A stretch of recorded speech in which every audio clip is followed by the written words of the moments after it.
Hello and welcome to another segment of Interviews That Matter. I'm your host Raj Mehta. Friends, in this segment we bring those guests who influence our lives. This includes elected officials, policymakers, heads of major organizations and other dignitaries. It is my sincere hope that the knowledge brought in by these guests will help our community. Today we have such guest. His name is Peter Goldsmith. He is the president of Long Island Software and Technology Network, or LISNET. Peter has been running this organization for 19 years and has a wealth of knowledge from startup company to the large organizations.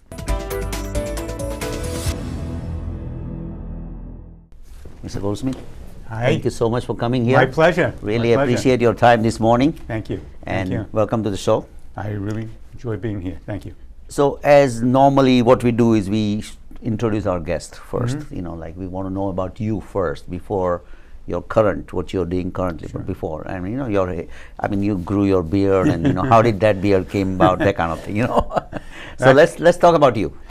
Actually, I had a full beard for a long time, but then when it turned gray, I decided just to put part. But I started when I graduated from college. I really started out in the record business. I worked for CBS Records for about 9 years under Clive Davis, who's still a big name in the record business. And then after that, I went to work for Grumman. I worked at Grumman Data Systems, which was the software IT division of Grumman. Right. And I worked there for close to 20 years. Oh, okay. Yeah. So what did you do there in software? I actually, my last job, I worked for the president, a guy named Jerry Sandler. I was assistant to Jerry Sandler. And Grumman, the way it worked, it had internal and external. I worked on the external, which meant there were programs throughout the country. So I did a lot of traveling, setting up the programs, hiring the people, evaluating them afterwards, and making sure the programs internal handled the Grumman account. So Grumman Data Systems, as it was called, actually had about 4,000 people just in the data systems division. Yeah, I also used to be consultant at Grumman Data Systems. Yes, that's right. Right. I think we both have the same friend there, Mario Panzarella. We have common friends, right? Yeah. And I also met Jerry Sandler. Yes. Yeah. So, we were on the WMS project, Welfare Management System. Sure. So Grumman was kind of, subcontracting for Sperry and a state, New York State. New York State was a client, basically. Right. So I was a consultant for Grumman Data Systems. No, it was quite a company. Grumman, as you know, really was the lifeblood of Long Island. So many other companies fed off Grumman, and then of course now Northrop came and took it over, and there's not that many Grumman people still, Northrop Grumman people still on Long Island. But things changed in life. Oh yeah, of course, and they moved out, I guess. They moved out. They moved out to Virginia and all that. Right. Yep.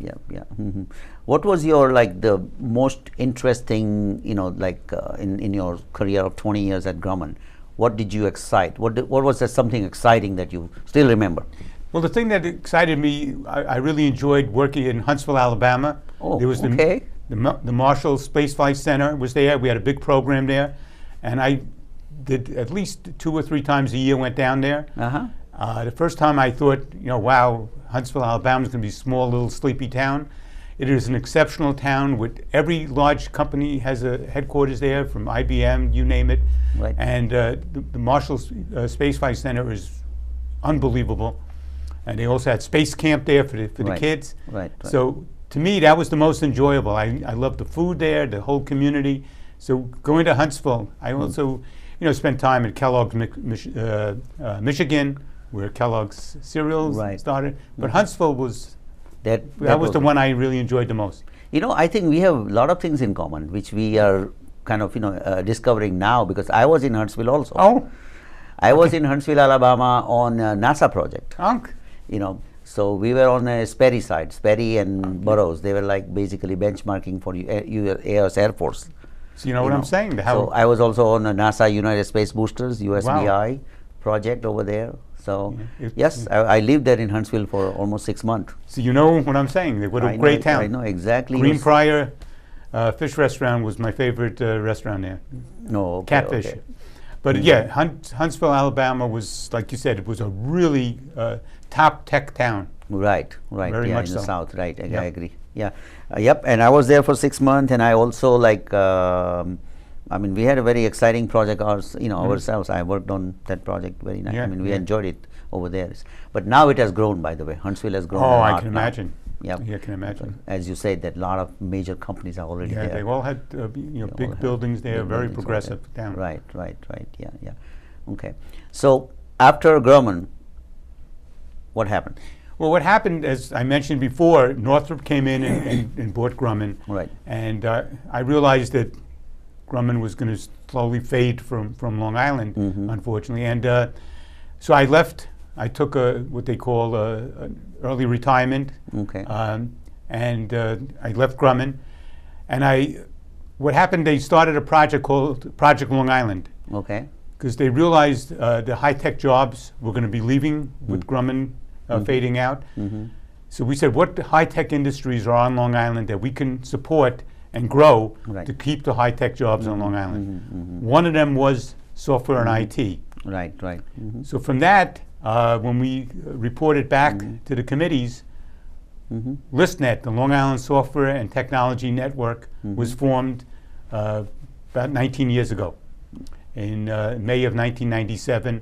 And we said, how can we build the software and IT? No one realized, everyone knew Computer Associates, Right. but no one knew companies like InfoSystems International. How many companies, the mid-sized companies are on Long Island? Computer Right. Associates being the large one, everyone knew, but no one knew that there was so many software and IT companies on Long Island. Right. So that was formed in That was 1997. May of 1997. A year later, we had offices in two former Grumman buildings, me being a former Grumman person. One was we started an incubator in Bethpage at Briarcliff College. At that time. About a year after, in 1998. Oh, okay. 25,000 square foot incubator for startup technology companies. And the second was further out east in Great River, 450,000 square foot building on 83 acres. It was called the Long Island Tech Center. Okay. And someone bought the building, Bill Rudin from New York City, and they asked us to move in there, and we helped manage it. And that became the center for technology on Long Island. Events were being held there. We had something called a digital sandbox, and all our events were being held there. And that lasted for about 11 years till both those buildings got sold the same year. Oh, And, okay. But ListNet grew. ListNet at one time was well over 1,400 companies as members, including InfoSystems International, who was a sponsor Right. and a board member. Right. And we got to meet at that time, when I started ListNet. Exactly, yeah. And you've been a great supporter and a great friend of not only me, but of ListNet throughout the years. Thank you, yeah. I mean, ListNet has grown a lot actually, over a period of time, and it's all like dedication and hard work of people like you. Well, so we do thank you for that, I really. appreciate that. Yeah, I mean, so initially, when it started, right? I mean, obviously, you had to put together all these companies and become a member and excite them about technology. So tell me the evolution of how it evolved, right, to a stage where it is, today. Well, the first thing I knew, I had to get sponsors. Okay. And no one knew the word ListNet. So I knew the top person at Chase Bank Okay. from my Grumman days. Okay. I went over and met with him, and I told him what I was trying to do with ListNet, and I could tell he wasn't really interested or listening to me. So I started to walk out, and he got up and he said, "Peter, do you think you're going to make ListNet a success?" I said, "Absolutely." He says, "We're in as a sponsor." I went, "Wow." So then it was much easier. I then went to a large law firm on Long Island, Meltzer Lippy, Right. and Dick Lippy became a Right. sponsor. KPMG, Len Sturm, was with KPMG, and KPMG became, the way we do it, we only allow one non-technology sponsor in each field. So one law firm, one accounting firm, one bank. So I Okay. had Chase, I had KPMG, and I had Meltzer Lippy. Right. Then we were going to do our first big meeting. I had no place to run it. We had a meeting of the committee, and someone was there from Computer Associates. And she raised her hand and she said, "If you want to, we will host your first meeting at Computer Associates, and Charles Wang will come down and be the speaker." Oh. Music to your ears, I guess. I said, do I want it? At that time, when we had our first meeting, we had 117 companies became members. At that time only. Yep. Just Wow. started with just a couple months. Okay.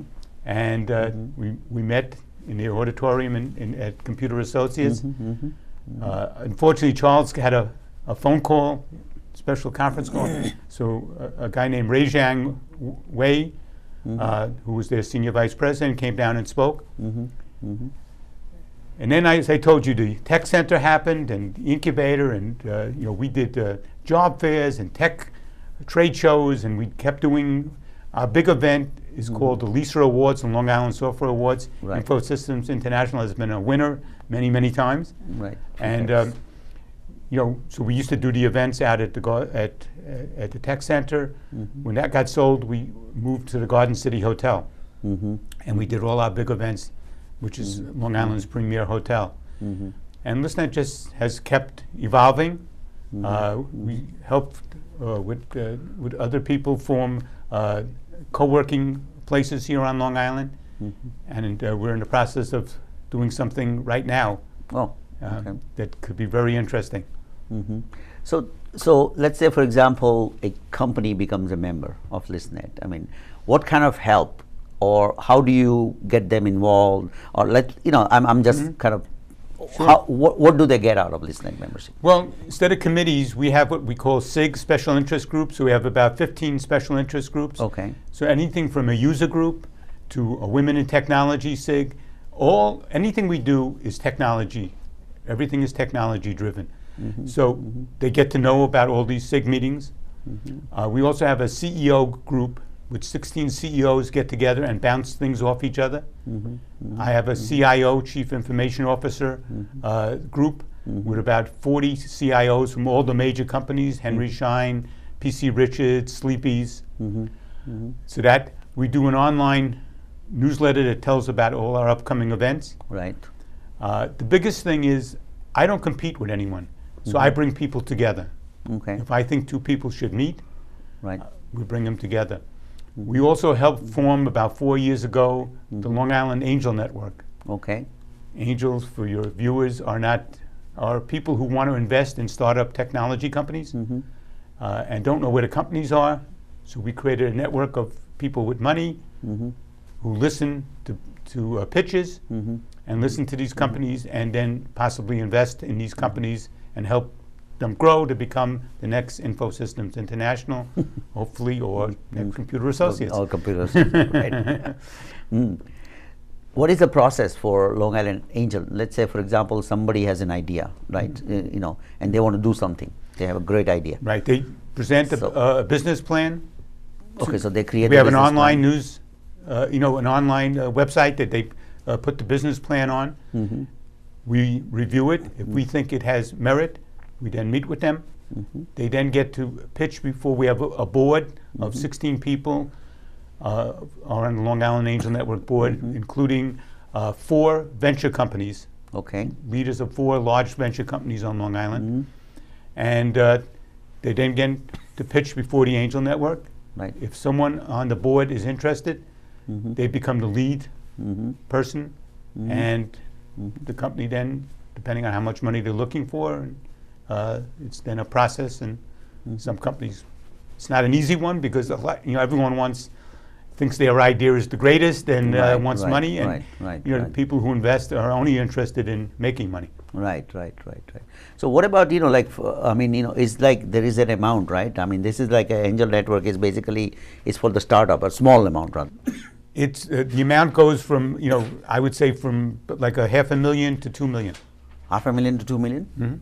Oh, right. okay. Anything under that, I mean, you could go a little less than $500,000, but otherwise it's not worth all the paperwork and legal work that has to be done. You have to form an LLC, and there's a whole big process that has to go. So it's really, and then there's different rounds. Some companies who have gotten money from the Angel Network now have gotten 3 rounds. So they might get $1 million the first time, next time maybe another $1 million or another $1.5 million. So what I want to know is that, let's say, for example, I'm a person who just has an idea of technology, and I don't know where to go. I don't know what to do. Sure. All I have is idea, and it's a good idea. I think it's a good idea. So tell me and I don't know how to create a business plan because Right. I was never in business. Of course. Right? So tell me, what are the best way to help this person like me creating a business plan and then getting into this angel network, getting seed funding? Let's talk about the whole process. Well, the first thing you have to do, like you said, you have a good idea. There's Right. 2 centers on Long Island, at Stony Brook University and at SUNY Farmingdale. Okay. So one in Nassau, one in Suffolk, and they will help you with, it's called the Small Business Development Centers. Okay. And they will help you work on your business plan, tell Okay. you what it takes. And of course, you can Google things and get some idea ahead of time, but they will help you do a business plan. Then you really have to talk to someone, because I would advise you, there's a TV show called Shark Tank on television. If you ever, Right. I'm sure many people have heard about it. Right. Listen to it. You realize the pitches usually before the Angel Network are usually from 7 to 10 minutes. These are shorter, but the idea, the people that are just like the sharks, they want to hear, how am I going to make money? That's the bottom. What's your idea? Is it going to make money for me? They're not interested. They're not your parents. They're not your brothers and sisters. They're interested in investing in you if the company looks like it's going to make money and you can lead the company. So not only are they looking for a good idea, but they're looking for the proper management. Are you the person that can really make this company successful? So it's, you really should be sitting down. That's why, even getting involved with ListNet, we have mentoring groups. We call it the COMET program, Connected Organization, Mentoring Exciting Tech Startups. Oh, okay. That's what it stands for. And we explain to you what it takes to get your idea, to get possible funding, because there's a lot of people graduating from college or even still in college Right. that have ideas, that think it's going to be the next great thing. And in order to do it, to make it a real business, as you well know, a real business is only a business when it makes money. That's right. Otherwise, it's a hobby. Right. It's a hobby. It's not a business. So, so people have to realize that it's a lot of hard work to create the business and grow the business, and you've got to be dedicated. I've seen so many startups where they feel every holiday they take off. They're not there in the morning. They're not there. A real startup that's going to be successful takes a lot of work, and you're hungry in the beginning, Right. and you've got to really. And we'll help you. ListNet will help you. These small business development centers will help you. There's other programs on Long Island. So SBDC is a free program, or They're does free it programs. cost any money? I believe they're free. I believe they will work with you both, like I said, SUNY Farmingdale, you can Google them, or at Stony Brook if you're out east. They're an excellent program. They have people there who know how to do business plans. Okay, so once you create the business plan, then basically you go to the Angel Network and submit your plan. Right, you can go to Now, the website. the business plan, obviously the idea, people may have an idea and they don't want to really share. They're afraid of sharing this idea because somebody will steal it. How do you protect that? If you're that afraid, you're not going to get money. They do have, non-disclosure agreements, but most people are not going to sign a non-disclosure. Okay. Because they might hear something similar, Right. and then you're going to say they took it from you. You have to feel if your idea is really something unique, Right. people are not going to be, you're not going to divulge the secret ingredient. You have to tell people, and if you feel that you're not going to be able to tell people, then no it's one's bad. going to listen to you, and no one's going to invest in you, because unless it's family and friends who you can feel. But real investors are there to invest in companies. They're not there to develop and run companies. Right. So you have to feel comfortable, and if you're not, I don't think you're going to get anywhere. See, it has to come from your heart, basically, Come from your right? heart. So really hard, you have to make it work. You have to have the intention to work hard as whatever it takes. Absolutely. And then you should not be afraid of sharing your ideas, because as you said, they're not there to really steal and then go do You have themselves. to, you go with the professionals. You have to know who the right people are and who the right. And then even if your business starts making money, it's a continuous process. Right. You don't have to make money the first year. You got to make money the second year and the 10th year, and for the business, Right. and you got to make yourself a salary because Right. you want to live. So it's if starting a company was that easy, everyone would do it. Right, right. And right. it's not that easy, but there's a lot of advantages and a lot of pride you get from starting a company and making it successful. So let's say you mentioned that there is a 7 to 10 minutes pitch to Right. this whole angel network people, right?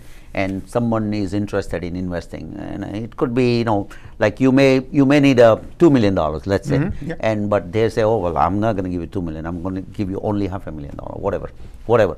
So do you think that is it wise to start at that low capital that you don't have enough money, or you just what is your experience? Well, again, people have to see that the money is going to go into something that's going to be a final product. Right. So there's something that people should, anyone starting a company, there's a book called The Lean Startup. Okay. It's a methodology. The idea is don't go from here to the end that's going to cost you so much money. Come up with a product. You can always improve it and grow it later on. So have something that has something that people can invest money in. Right. And if it really is successful, those same people will invest even more money in you to do the next. But if you're waiting to Right. produce the end product and for people to put in $2 million or $5 million into something that it could take years, it's not going to happen. I think you're right. Yeah, you're right. Yeah. You start with something small, and then there is a potential to grow later on. You can't have everything at one time. Exactly. So they should read that book, Lean Startup. What is it called? Lean Startup. Okay. That's the name of the book. Okay. And the idea of pivoting, making changes, and Stony Brook actually does a course on Lean Startup methodology, Oh, which yeah? is similar to it comes off the Lean manufacturing methodology, but Okay. that's the book for all technology startups. It's a book that anyone who's starting a tech company should read first. Very thin book, but very valuable. Very valuable. It got all the steps. All the steps, and it tells you what to do and what not to do. And it's written by someone who failed many times doing a tech startup and then finally succeeded. So he's telling you, what he finally did to be a success. What is the typical deal that venture capital or an angel would make with a potential startup company? Is it like a shares, or they take a? Yeah. Just Yeah, they'll take a piece of your company, absolutely. Okay. And some people say, well, I don't want to give up anything of my company. Well, when you get angels to invest in your company, it's not just money you're getting. Right. You're getting top people with connections and insight to help you grow your business. So think about it. Do you want 100% of a company that's going to produce no money for you? Or would you rather have 80 or 75% of a company that's successful? right. Again, with Shark Tank, when those people invest in your company, they want your company to be successful, because if you're successful, they make money. Right. So they're going to give you contacts, they're going to give you advice that is invaluable. It's even more sometimes worth than the money that they give you. I think that's true, actually. Because it's the group or the circle they bring in. That's a lot more value than whatever the small Exactly. percentage that they take. So you have to realize, yes, they're not going to come in and Yeah. unless they get a piece of your company. And the deals, each deal is different. It's something that you work out. Everyone thinks their company is worth so much money. Their idea is worth $5 million in 10 years because, Right. you're going to sit down with experts, and you have to get a lawyer of your own and sit down with experts who's finally, now, work out a deal that makes sense. If it doesn't make sense for them, they're not going to do it, and it has to make sense for you. And you have to get the right advice, the right accountant, the right lawyer. They can give you, it can't be your uncle down the block, because it has to be a lawyer that really understands the startup business and, Right. and the technology business, same with the accountant. So it's, I always say, if I had a broken foot, I wouldn't go to a heart surgeon, and I wouldn't go to a heart surgeon, vice versa. Right, So it's the same right. with lawyers and accountants. You need experts. They also cost money, right? So initially you got to have some money at least. You have to, I mean, nothing is Yeah. nothing Nothing is is free. cheap, but you can make a lot of big mistakes by not going to people. You can maybe give up too much of your company in the beginning, or not enough. So you really need some advice because later down the road, there's the story of the guy. I don't know. I think it was Facebook or Google who started it, and he had no money, so he gave a percentage of his company to people who were service providers. Now that's worth multi-million dollars Right.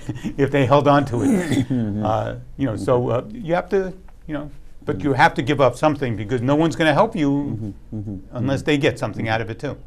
So what is first important thing is first is the business plan, then you need a lawyer, right? You need a lawyer, expert lawyer, or who has experience in this kind of deals. That also costs some money, that goes out of your pocket. So that's your initial, that you got to have that. You have to have that. Right? Well, that's why, when you join or get involved with ListNet or with our common, Right. we can tell you there's lawyers involved. Sometimes lawyers in the beginning, the first visit or two, will sit down with you and not charge you Right. because they'll see if there's something really, so it doesn't cost you until they Right. see if there's something really there. Sometimes you can work out deals with them if they think your company is really, you have something going. Each deal is different, each situation is different. I've been through, doing this for 19 years, I've been through a lot of different Right. things. So I can, offer people advice. The same thing, I listen to people's pitches ahead of time. The first thing I tell people, prepare and do it in front of an audience, whether it's your wife, your husband, your children, your parents, because you think it's easy and then you get up and Yeah. you get nervous and you get it, and the 7 or 10 minutes, Goes goes very so quickly. quickly. Right, yeah. And then you didn't come up with the most important points. Right. And there's something about, I've heard hundreds of pitches, and that's how we're ListNet can give advice and help, and other people can help you who have gone through that process. Not easy. Yeah, so I guess that you get only one chance, 7 to 10 minutes, and then after that, once you're done, you're done. So you have to go to the next group then. For that group is done. And usually, experienced people after the first minute or two, Yeah, they know. they know, and they'll tune off or Yep. tune on. Yep. So, and as I said to you, it's not just your idea; it's you as a person. So it's important that you make the proper impression when you go before them, because if they don't think you're the right person, they're not going to invest in you. Let's take an example of a company who has been successful in your 19 years. Went through the similar process basically. Well, through the angel process, Right. there was a company. There was 4 partners who started a very successful company. Same time I started ListNet. Okay. A guy named Tyler Roy, who happens Okay. to be the vice chairman of ListNet. Okay. He started a company called Envision. Okay. About the same year I started ListNet. And Envision became very, very successful, and it got sold, and then got sold again. And the 4 partners, I'm sure I didn't look into their checkbook, but I'm sure they made a lot of money, but they were still very young and they had an idea. So they formed a new company and they called it Group Gifting. They believed in the lean startup methodology, and they did some pivots. The company is now called eGifter.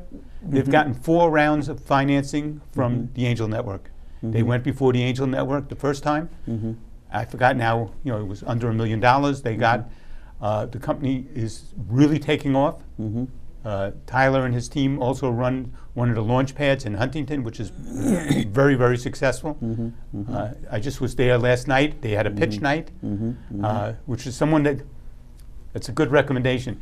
We do pitch nights at Launchpad. Okay. So you should go if you're interested and listen to the people they do. It's a 7-minute pitch. Listen to the ones and you can see what's a good pitch and what's not a good pitch. So it's, I think it's a $20 fee to get to go to the pitch night. Well worth it for you to go there and listen. So eGifter is definitely a very successful software company that pivoted, made different changes, has gotten now 4 rounds of financing, and will be a very, very successful company, growing company on Long Island. So like eGifter, because of the Tyler's experience in Envision, growing Envision, I mean obviously because he already was successful one time, the people have trusted him second time. That is also a big thing, right? Because it's a circle really. It's like who you know. Okay. Well, we had another company, a company called Thermolift. Okay. Also has gotten 2 rounds of financing from the Angel Network. They're in the energy field. They came up with a machine that allows you to cool and heat your home at less money. Right. And a guy named Bob Cattell, who was on the Angel Network, who was He was in our show. He's on your show, Yeah. okay, and Bob he was already ran on the show. Keyspin and Right, right. runs the Energy Center out of Right. Stony Brook University. Who knows much more than I know Energy. about energy? It's not my. Utilities. He took an interest in it. Okay. So other people, we have Russ Arts, who's on Computer Associates, Right. formed Computer Associates with Charles Wang. So when Bob Cattell or Russ Arts sees an interest in a company, other people said, so Yep. company got funding, Yep. company now got won some grants, went back, they got now venture funding, and now they've gotten another round from the Angel Network. No one knew them before, so it's not like E. Gifter or Tyler Roy. This is a guy that I didn't know, and I don't think anyone else knew him. And now is a growing company again on Long Island in a completely, not a software IT, which is my field, but in the energy field, which is Bob Cattell's field.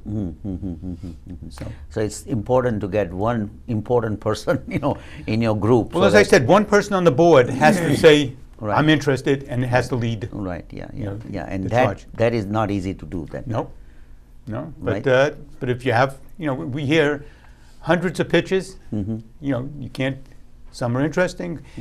Sometimes you presenting a company and someone knows there's another company in California or Huntsville, Alabama that's doing the same thing that you didn't Right. know about. Right. You think yours is unique. If it was easy, as I said before, That everybody- everyone would do it. everybody. It's not easy, Right. but it's definitely a road that if you have it in your stomach and your heart to do it, go for it. Go for it. Right. Yeah. Yeah.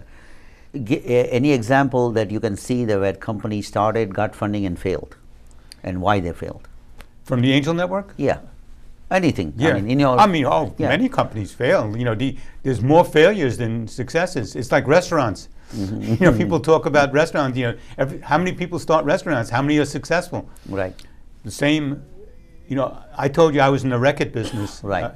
Right. Most artists are not hit stars. Right. A record company, if they can have 2 out of 10 Right. become hits, that pays for all the ones that are failures. The same with an angel network or with a venture company. Right. If they can have 2 successes out of 10, boy, that's a great. That's a home run. That's a home run. Right. And it'll make up for it. No matter how smart you are, and these people are very smart that invest, there's failures. It could be for many reasons. Any particular that you can point out, like the management was not good, or Yes. the person lost interest. Many cases, it's the management team. Yeah. And what will happen, with a lot of venture companies, Right. even though you started the company, if the venture people who put the money in don't feel that you're the right person to lead the company as it grows, Right. they will push you out Right. and bring someone else in. Okay. I don't want to. I know many companies that failed, No, but I I don't mean, want to don't bring give up names, but names. just Yeah. general. There's so Yeah. many companies, and it's usually because the management team won't take advice, Okay. won't bring the right people, don't understand bringing people in. Sometimes it could be a competitor comes Right. in. Right. Timing wasn't right. But in most cases, I would say management is usually the biggest reason for failure. So that's venture or angel network people realize it first. Yep. And then they know that they're going to lose money. I mean, so what They're do going to they lose do? money. They see that you're not the one. Right. Or what happens, you might be the perfect person when the company's small. Right. The company now grows, you're not the perfect person. You might be the right technical person. Right. Right. So you might step aside, be the chief technical officer. Right. But you're not the right CEO to take it to the next level. And they might ask you to move aside. Some people are willing to move aside. Right. Others say, no, Yeah. I want to leave. Okay. So it's it's a whole different story running a small company Right. than running a medium-sized company or running a very large company. Right. Different problems, different, Different challenges. and especially if you become a public company, Oh, that's another whole different book. it's a whole different game with stockholders and everything else. Yep.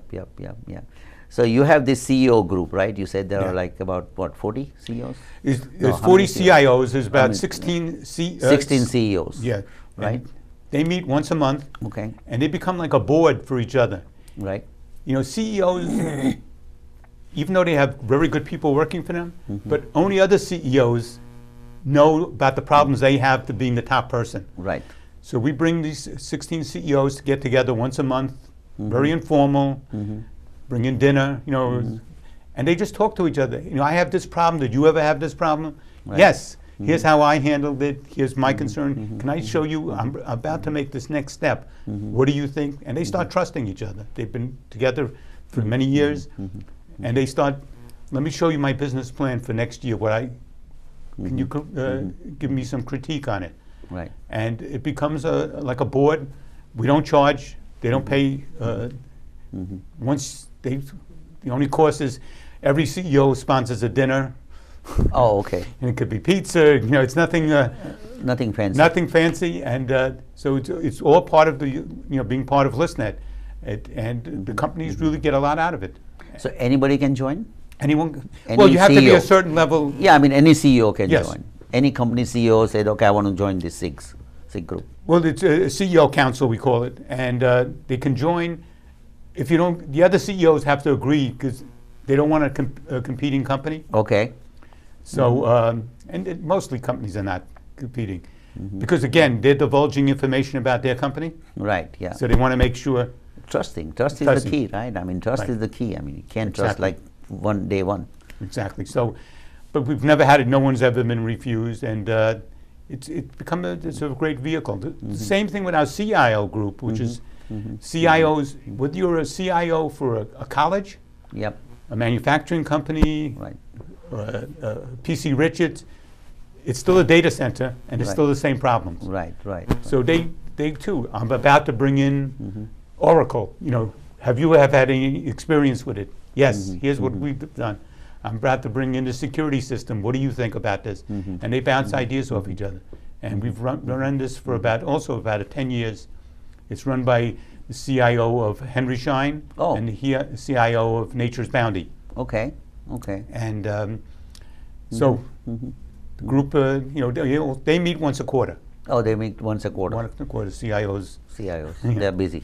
I guess. More busier, I guess. More busier than CEO. Well, CEOs meet at night, Oh, after okay. hours. Oh, okay, okay. And our SIGs, we have, like I said, all kinds of SIGs, special interest groups, and Right.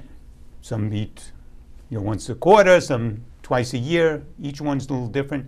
Our user groups, Right. we have different user groups, and .NET user group, and I went once to one of their meetings. They talked about something I didn't even Which is- understand.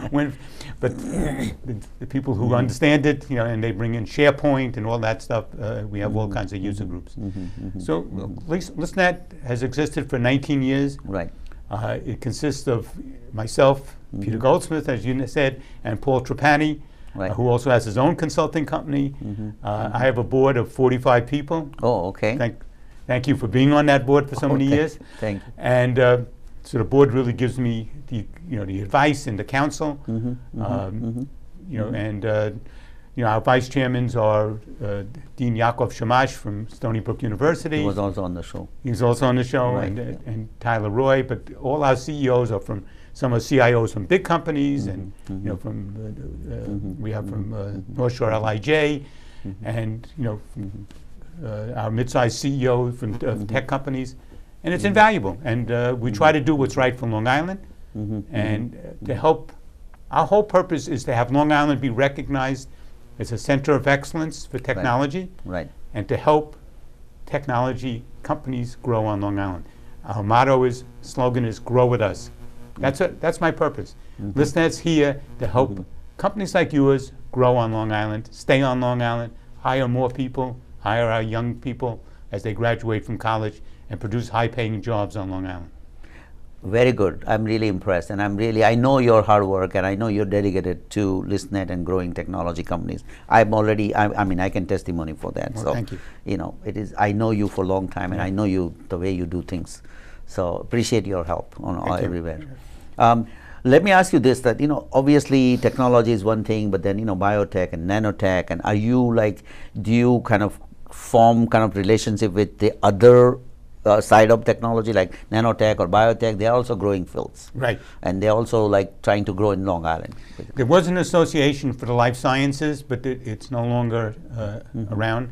So we were working with them, but it has So you stopped. work with other. Yes, That's all. we work with others, but they're not. There's another. Yeah, we work with all the other organizations. Our idea is to reach out and again, we're trying to help Long Island Right. grow. Right, So, right. you know, whether it's the Angel Network or launch pads or whatever, we're trying to create this ecosystem on Long Island, and it's important that we all work together to produce the right product and have companies stay on Long Island. They don't have to be on Long Island to be a member. No, because our big members, you know, the Microsofts and Hewlett Packards, and you know, they might have a presence on Long Island, but of Right. course these are corporate companies. So, but most of our small and medium-sized companies, of course, are Long Island companies. Right. But Right. we've worked in the city. Matter of fact, Queens has now reached out to us to help work with them. If you look what's happened in Brooklyn, it's now become a big, you know, tech region, tech area. Right. New York City, Silicon Alley has become a big tech region. Right. And Long Island is, we formed a tech task team. Okay. We call it T Cubed, under County Executive Ed Mangano. Okay. That's County Exec Ed Mangano. And so the idea is we want to create the idea of Technology Island, that everyone understands that. Matter of fact, we're having a meeting coming up this week. You're also a part of that tech task team. Thank you, Raj. And No problem. we have 16 people on that. We've, in less than a year, we formed a tech job fair at the Cradle of Aviation. Right. We did a tech day this fall in Mitchell Field. And the next thing, we're doing a large pitch night at Adelphi College in April. In April. Okay. All these things are to get the Technology Island, that not only people on Long Island know about it, but people outside the region know that Long Island is the place you can grow your company, you can hire the right people, and you can stay and have a really great life on Long Island while you're growing. How do you, let me ask you this question now that, you know, I mean, obviously, you know, county exec, like politicians are also important part of this whole, so you interact with them and you also kind of, you know, take their whatever help that they can. Well, you know, I looked at New York City and I saw the success of New York City. They have a technology organization like ListNet, New York Tech. They have an angel fund, New York Angel Fund. They have WeWorks and these co-working facilities. They have a TechStars, which is like our Comets program, a mentoring program. Right. But the big thing they had, the former mayor, Mayor Bloomberg, he supported them. Right. On Long Island, we didn't have that for a while. Right. I went to County Exec Ed Mangano with the idea of T Cubed, Right. Tech Task Team. He jumped on it within a month. We formed the Tech Task Team, and he's been behind us 100%. Suffolk County is going to jump aboard in time, and we're trying to grow because without government support, that's a vital part. Yeah, it's a vital part. You know, government definitely makes a big difference. Yes. Right. I mean, yeah. So, Right. so we work, yes, Ed Mangano and you know, Steve Malone are going to be a major role, and the IDAs, and you know, it's all, we all want the same thing. Right, right. We want at a the end strong of the Long day. Island. Right, right, exactly. Yeah, yeah, yeah. What is your working hours? What are your working hours? You know, working hours here, I'm here by 8 o'clock. Okay, Last night I didn't get home till about 10 o'clock because we had a pitch night. right. But, you know, thank goodness, or whatever, maybe not so much thank goodness, with all these electronic devices, you know, emails and texting and the phones, you know, we're available whether it's weekends. You know, I get my best ideas at night, you know, before I go to sleep. My mind's always, growing and moving. So the hours are continuous. You know, ListNet to me is like a company, Right. even though we're a not-for-profit organization. Right. You know, starting it 19 years ago, it's only going to, I saw other organizations start and fail. It only keeps growing if you run it like a business. Right. And we get no government funding. It's all membership and sponsorship. So if you don't have the money, it can't grow. And so we have to do something for our members and for our sponsors to stay active with us. Thank goodness they have. And we keep growing it. We keep getting, you know, a lot of the tech companies sell to someone else and then they go out of business, nothing I can do. Right. But new companies continuously start. Right, right, and that's right. why I have to mentor them. So What vitamin do you take? I take vitamin C Okay. and E. To have a big smile and all this energy. Yeah, I take, I'm a big believer in vitamin C. I don't know why, but I've been doing it for years. And, No, as I get older, the energy and the enthusiasm is still there. If it wasn't, I would stop doing this. Actually, because you're doing from here, Yeah. from your heart. Yeah. I mean, that's the main thing, right? Obviously. So that's why you keep on going and you're always energized. Well, I enjoy working with the young people. I enjoy working with my board and companies like yourself. I enjoy watching companies grow. I get a lot of satisfaction out of that when a company, two Long Island companies that started, software companies just got sold this recently. Oh, yeah? A company called DealerTrack Okay. for close to, I don't know, maybe I shouldn't mention their prices, but though it was public, but for billions. And a company called CD Adapco just got sold. One was a public company, one was a private company. Both software companies developed on Long Island. Wow. Got sold for a lot of money. What a great feeling. Great people who run the company. CD Adapco was Sharon and Steve McDonald. Fantastic people right here in Melville. Started a company, privately held, and have grown it. It's great to work with people like that and watch them succeed. I think that's a great thing. I mean, it's a good satisfaction for you. Yeah, it feels good. Yeah. What is your favorite food? Everyone knows it's chocolate. So people come to... So chocolate is the key for your energy? Yeah, if people come and they, it comes to holiday times, everyone's giving me chocolate. Sometimes I have more than I want, but chocolate. It's also my wife's weakness, chocolate, so we share that in common. Yes, chocolate is my favorite food. Okay. By far. Favorite restaurant? Favorite restaurant, on Long Island, I have to say, I have so many, so I don't want to really name one, but, whether it's, I have, you've taken me to some great Indian restaurants. I love sushi, so I've gone to some great Japanese restaurants. Italian on Long Island, there's so many. So many, right. Mideast restaurants, there's one, great restaurants in Huntington I go to. So I like all food. There's nothing I really don't eat. So I have a great variety of restaurants that I enjoy. Favorite Indian food? Well, you have introduced me, you know the name better than me, but those dumplings, the samosas. That is my favorite with the sauce. Yep. Okay. That is my favorite. I came here for your holiday party and had tasted so many great foods. You and I tried to start an Indian group on the ListNet. Oh yeah, Remember? that's right. We went out. Started. We went to the city. Yep. So I've enjoyed tasting so many different Indian foods from thanks to you, and and I know we're going to be going soon to an Indian restaurant in Hicksville, so I'm looking forward to that again. And that's a South Indian restaurant. South Indian restaurant. Yeah, you've taught me that too. There's right. different regions in India have different foods, just like in Italy. Right, exactly. And so yes, I enjoy all kinds of food. Well, Peter, I think we can talk about a lot actually, and I know that many things I've missed it also, and great advice that you have given us today. We really appreciate it, and I hope that to talk with you again in future about more exciting things that is happening, and that we can bring it to the viewers. Yep. So really appreciate your time today. My pleasure, and like I said, I'm constantly working on things and constantly hoping to come up with new ideas that can work for Long Island. So thank you for your help.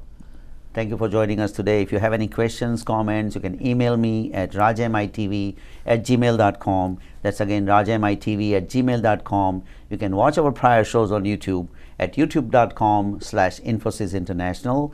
That's again youtube.com/Infosys International. Until next time, have a great week. Thank you. It was great.